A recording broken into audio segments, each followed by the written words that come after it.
नवीं कक्षा के मेरे प्यारे विद्यार्थी, आपका इस चैनल में स्वागत है। इस वीडियो में हम पढ़ेंगे आपका हिंदी पुस्तक का पहला पाठ हिम्मत और जिंदगी, जो कि एक निबंध है और इसका लेखक है रामधारी सिंह दिनकर। इस किताब में कुल 16 पाठ है।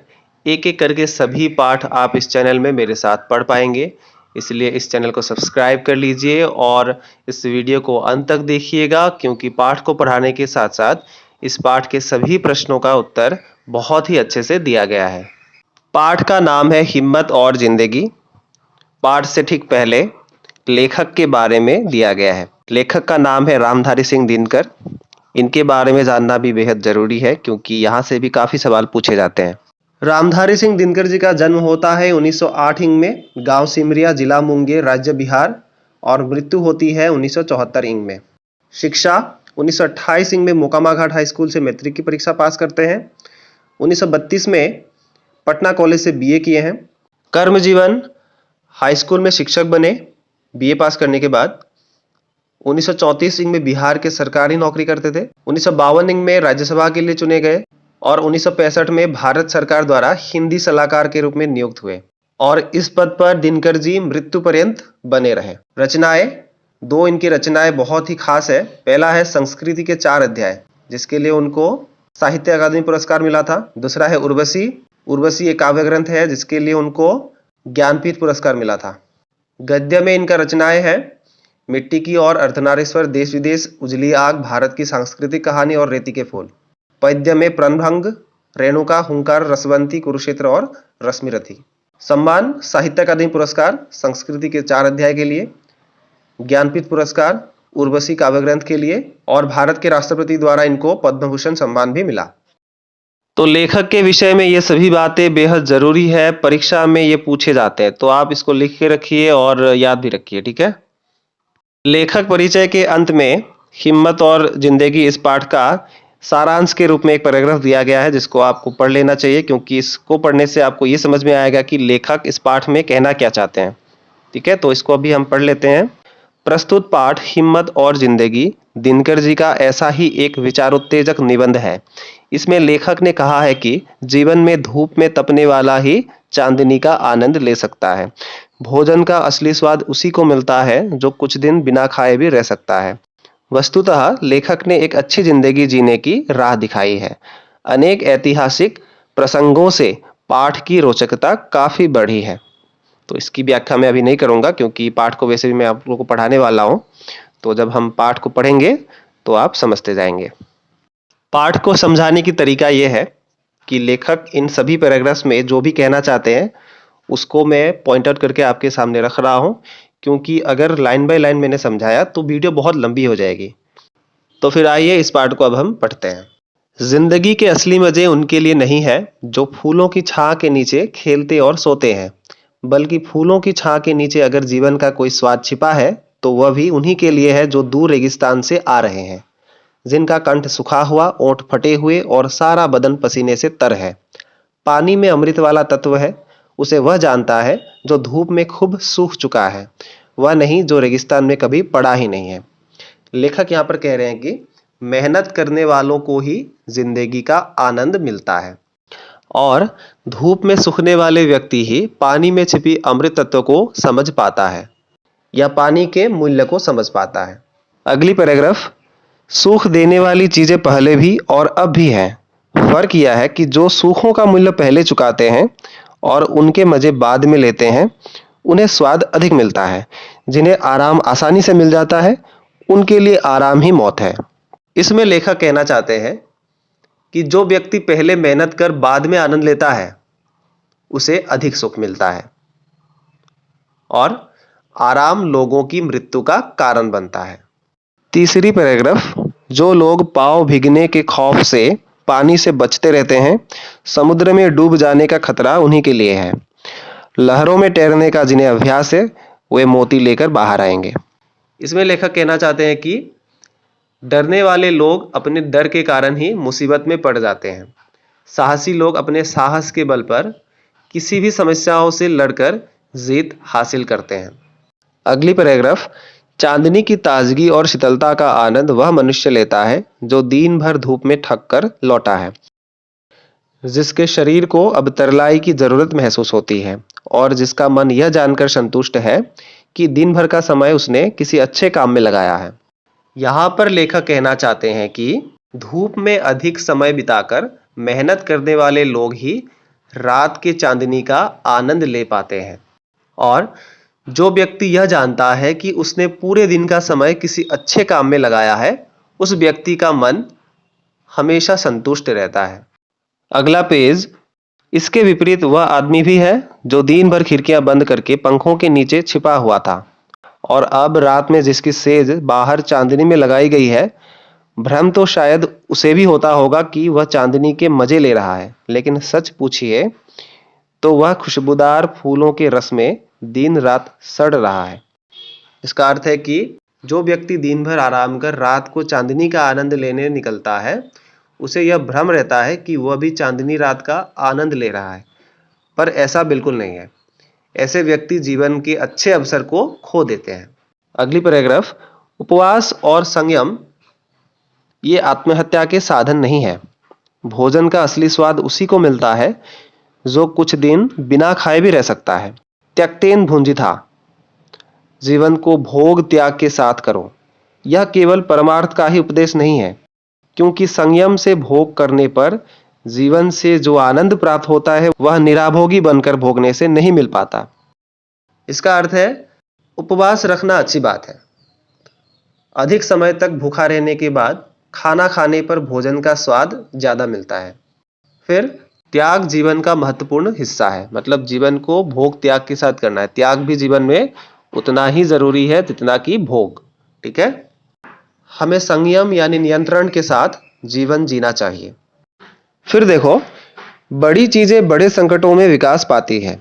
बड़ी हस्तियां बड़ी मुसीबतों में पलकर दुनिया पर कब्जा करती है। अकबर ने 13 साल की उम्र में अपने बाप के दुश्मन को परास्त कर दिया था, जिसका एकमात्र कारण यह था कि अकबर का जन्म रेगिस्तान में हुआ था और वह भी उस समय जब उसके बाप के पास एक कस्तूरी को छोड़कर और कोई दौलत नहीं थी। अकबर के इस कहानी के माध्यम से लेखक कहना चाहते हैं कि जो व्यक्ति जीवन में संकटों का सामना करने का साहस रखता है, वही व्यक्ति जीवन में सफलता हासिल कर पाते हैं। महाभारत में देश के प्रायः अधिकांश वीर कौरवों के पक्ष में थे, मगर फिर भी जीत पांडवों की हुई, क्योंकि उन्होंने लाक्षागृह की मुसीबत झेली थी, क्योंकि उन्होंने वनवास के जोखिम को पार किया था। महाभारत के इस घटना को भी लेखक ने एक उदाहरण के रूप में प्रस्तुत किया है। लाक्षागृह में पांडवों ने जो भी मुसीबत झेली थी, उसके चलते पांडवों को बहुत ही साहस मिला और उसी साहस से उन्होंने कौरवों को हराया और महाभारत में जीत हासिल की। श्री विंस्टन चर्चिल ने कहा है कि जिंदगी की सबसे बड़ी सिफत हिम्मत है। आदमी के और सारे गुण उसके हिम्मती होने से ही पैदा होते हैं। यहाँ पर लेखक कहना चाहते हैं कि किसी भी व्यक्ति के लिए सबसे ज्यादा जरूरी है हिम्मती होना, क्योंकि इसी गुण से इंसान के बाकी सभी गुणों का विकास होता है। फिर है, जिंदगी की दो सूरतें हैं।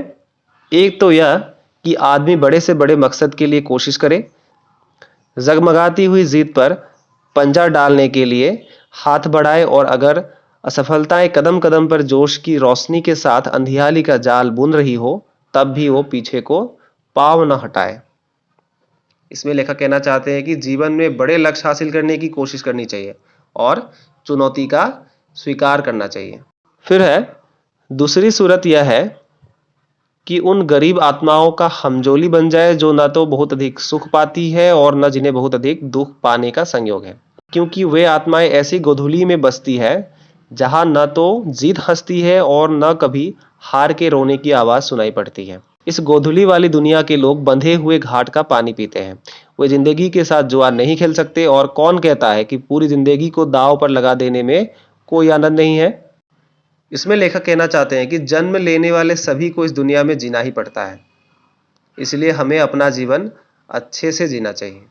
फिर है, अगर रास्ता आगे ही आगे निकल रहा हो तो फिर असली मजा तो पांव बढ़ाते जाने में ही है। साहस की जिंदगी सबसे बड़ी जिंदगी होती है। ऐसी जिंदगी की सबसे बड़ी पहचान यह है कि वह बिल्कुल निडर, बिल्कुल बेखौफ होती है। साहसी मनुष्य की पहली पहचान यह है कि वह इस बात की चिंता नहीं करता कि तमाशा देखने वाले लोग उसके बारे में क्या सोच रहे हैं।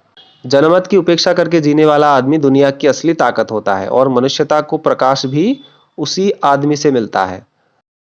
अड़ोस पड़ोस को देखकर चलना यह साधारण जीव का काम है। क्रांति करने वाले अपने उद्देश्य की तुलना न तो पड़ोसी के उद्देश्य से करते हैं और न अपनी चाल को ही पड़ोसी की चाल देखकर मध्यम बनाते हैं।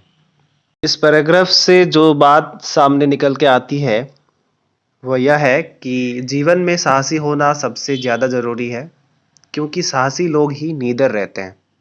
साहसी लोग दूसरे लोग उनके बारे में क्या कह रहे हैं उस पर ध्यान नहीं देते और साहसी लोग सिर्फ अपने काम से मतलब रखते हैं, दूसरों की अनर्थक बातों पर ध्यान नहीं देते हैं।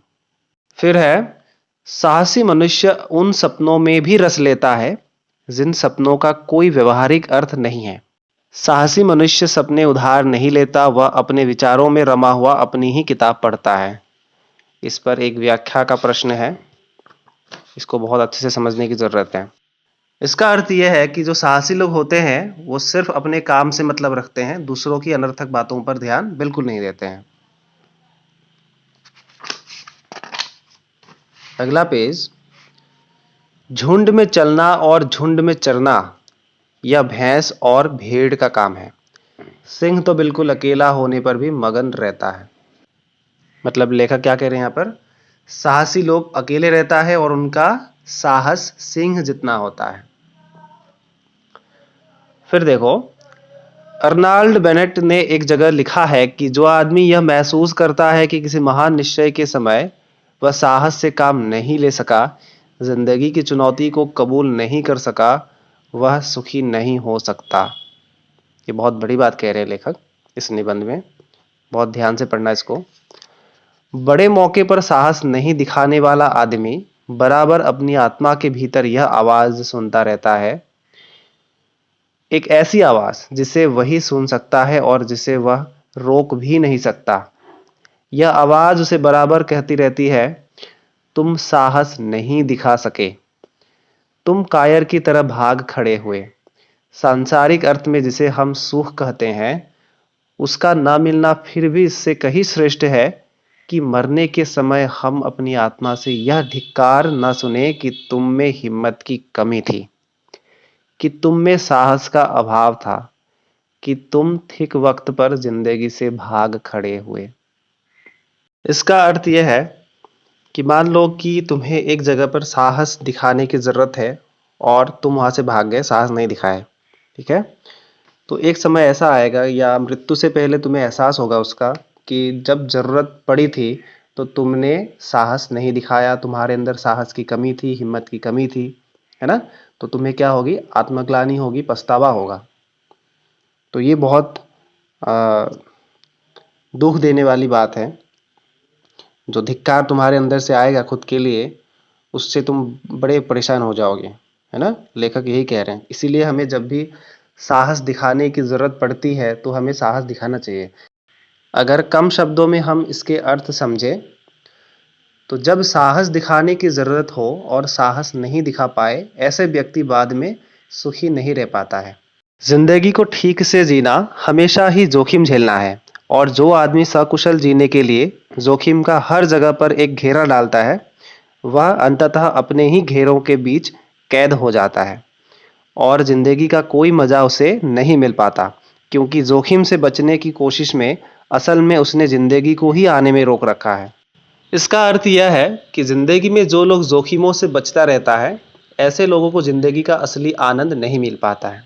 देखो, जिंदगी में जोखिम जो है झेलना ही पड़ता है, कठिन परिस्थितियां आएंगी, है ना, बुरे हालात आएंगे, उनका सामना करना बेहद जरूरी है और तभी जाके हमारा जीवन जो है सफल बनता है। फिर है, जिंदगी से अंत में हम उतना ही पाते हैं जितने की उसमें पूंजी लगाते हैं। यह पूंजी लगाना जिंदगी के संकटों का सामना करना है, उसके उस पन्ने को उलटकर पढ़ना है जिसके सभी अक्षर फूलों से ही नहीं, कुछ अंगारों से भी लिखे गए हैं। जिंदगी का भेद कुछ उसे ही मालूम है जो यह जानकर चलता है कि जिंदगी कभी खत्म न होने वाली चीज है। इसका यह अर्थ है कि जिंदगी में आदमी के मेहनत के अनुसार ही फल मिलता है। और यह अच्छा फल हमें तभी मिल पाता है जब हम जिंदगी के कठिन परिस्थितियों का सामना करने का साहस रखते हैं। जिंदगी को अच्छे से वही व्यक्ति समझ पाता है जिसे यह पता हो कि जिंदगी कभी खत्म नहीं होती। अरे ओ जीवन के साधकों, अगर किनारे की मरी हुई सीपियों से ही तुम्हें संतोष हो जाए तो समुद्र के अंतराल में छिपे हुए मौक्तिक कोश को कौन बाहर लाएगा। मतलब सहज ही मिल जाने वाली चीजों से ही संतुष्ट न रहकर मेहनत के चलते मिलने वाले कीमती वस्तुओं को पाने की कोशिश करनी चाहिए। मतलब जो चीज़ हमें आसानी से मिल जाता है उसी चीज़ को लेके हमें संतुष्ट नहीं होना चाहिए। हमारा जो लक्ष्य है वो बड़ा होना चाहिए और उस बड़े मकसद के लिए हमें जी तोड़ मेहनत करना चाहिए। यही इस पैराग्राफ में लेखक कहना चाह रहे हैं। फिर है, दुनिया में जितने भी मज़े बिखेरे गए हैं उनमें तुम्हारा भी हिस्सा है। वह चीज़ भी तुम्हारी हो सकती है जिसे तुम अपनी पहुंच के परे मानकर लौटे जा रहे हो। इसका अर्थ है कि संसार में तुम्हारे हिस्से के जो सुख है उसे पाने की भरपूर कोशिश करनी चाहिए। तुम्हें हार मानकर वापस लौटना नहीं चाहिए। ठीक है। फिर देखो, कामना का आंचल छोटा मत करो, जिंदगी के फल के दोनों हाथों से दबाकर निचोड़ो। रस की निर्झरी तुम्हारे बहाए भी बह सकती है। इसका अर्थ क्या होगा? इसमें लेखक कहना चाहते हैं कि हमें पाने की जो इच्छा है उसको कभी कम नहीं करना चाहिए। हमें अपने लक्ष्य के लिए कठोर परिश्रम करना चाहिए तथा उसके बाद ही फल की आशा करनी चाहिए। ठीक है। पाठ के अंत में महाभारत के पात्र युधिष्ठिर को लेखक कहते हैं, यह अरण्य झुरमुट को जो काटे अपनी राह बना ले। कृतदास यह नहीं किसी का जो चाहे अपना ले। जीवन उनका नहीं युधिष्ठिर जो उससे डरते हैं, वह उनका जो चरण रोप निर्भय होकर लड़ते हैं। लेखक युधिष्ठिर को राज्य लाभ के लिए कृतदास नहीं बनने की सीख दे रहे हैं। युधिष्ठिर को यह सलाह दिया गया है कि उसे जीवन के कष्टों से डरना नहीं है और फल प्राप्ति के लिए स्वयं पर निर्भर होना है। अतः जीवन के कष्टों से नहीं डरकर निर्भय होकर उसका सामना करना ही जीवन है। यह बातें लेखक युधिष्ठिर को कह रहे हैं। ठीक है। तो पाठ की व्याख्या यहीं पर समाप्त होता है। मुझे उम्मीद है कि यह पाठ आपको अच्छे से समझ में आया होगा। इसके बाद अब हम इस पाठ से संबंधित जो भी प्रश्न उत्तर है उसको हम देखते हैं। अभ्यासमाला अ, सही विकल्प का चयन करो। जो भी सही उत्तर है उसको चुनना है। 1. किन व्यक्तियों को सुख का स्वाद अधिक मिलता है? उत्तर ख, जो सुख का मूल्य पहले चुकाता है और उसका मजा बाद में लेता है। 2. पानी में जो अमृत तत्व है उसे कौन जानता है? उत्तर ख, जो धूप में खूब सूख चुका है। प्रश्न संख्या 3, गोधूली वाली दुनिया के लोगों से अभिप्राय क्या है? उत्तर घ, जीवन को दांव पर लगाने वाले लोग। 4, साहसी मनुष्य की पहली पहचान यह है कि वह। उत्तर ग, लोगों की सोच की परवाह नहीं करता। आ, संक्षिप्त उत्तर दो लगभग 25 शब्दों में। प्रश्न संख्या 1, चांदनी की शीतलता का आनंद कैसा मनुष्य उठा पाता है? उत्तर दिन भर धूप में काम कर थक कर घर लौटने वाले लोग ही चांदनी की शीतलता का आनंद उठा पाते हैं, जिनके शरीर को अब शीतलता की जरूरत महसूस होती है। प्रश्न संख्या 2, लेखक ने अकेले चलने वाले की तुलना सिंह से क्यों की है? उत्तर अकेले चलने वाले लोग सिंह जितना निडर होता है। सिंह जंगल में अकेला निडर होकर घूमता है, भेड़ या भैंस की तरह झुंड में नहीं चलता, इसलिए लेखक ने अकेले चलने वाले की तुलना सिंह से की है। प्रश्न संख्या 3, जिंदगी का भेद किसे मालूम है? उत्तर जो व्यक्ति यह जानकर जीता है कि जिंदगी कभी खत्म न होने वाली चीज है, ऐसे लोगों को जिंदगी का भेद मालूम होता है। ऐसे लोग फल की आशा न करके साहस एवं परिश्रम के साथ जिंदगी में आगे बढ़ते हैं। प्रश्न संख्या 4, लेखक ने जीवन के साधकों को क्या चुनौती दी है?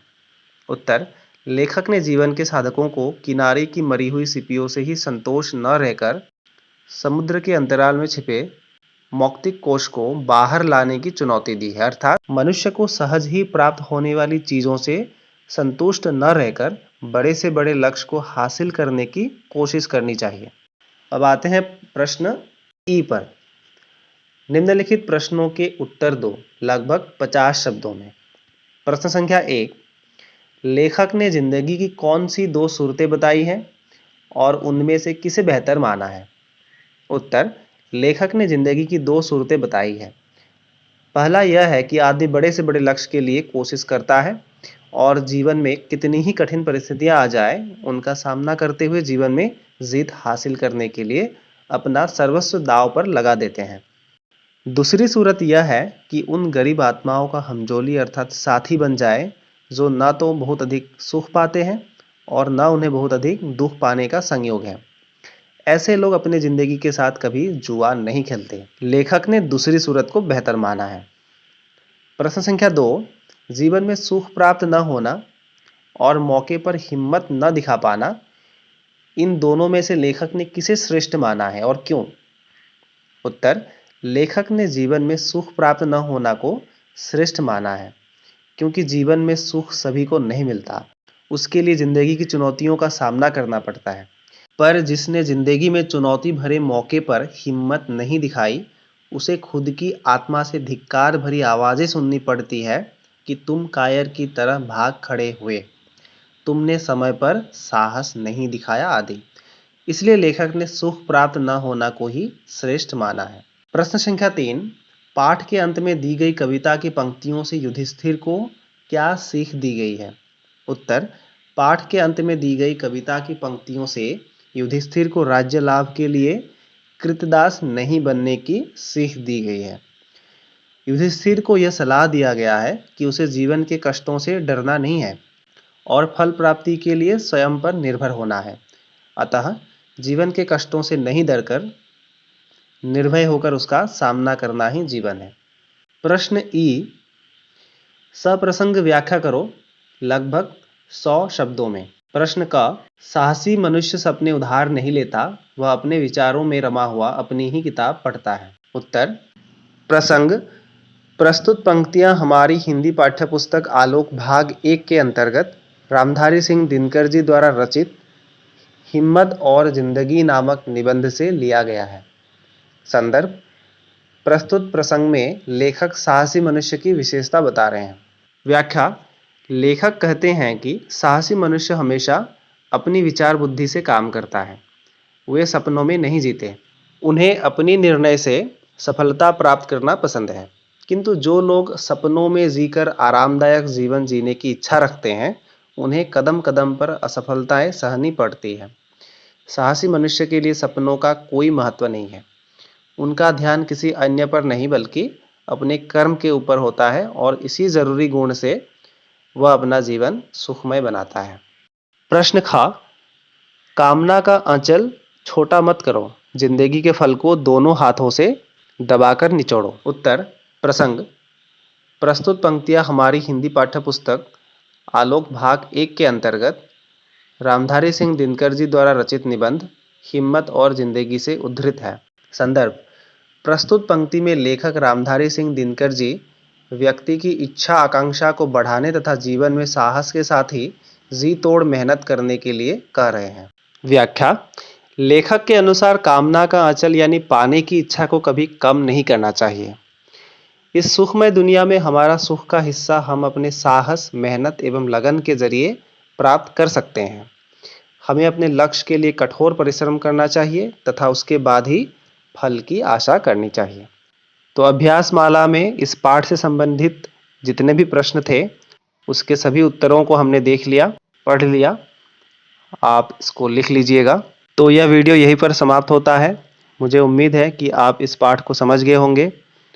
इस वीडियो में जितने भी प्रश्न उत्तर दिए गए हैं आप लिख लीजिए। वीडियो को लाइक और चैनल को सब्सक्राइब कर लीजिए। मैं मिलता हूँ आपसे आपके अगले लेसन में। ठीक है, थैंक यू।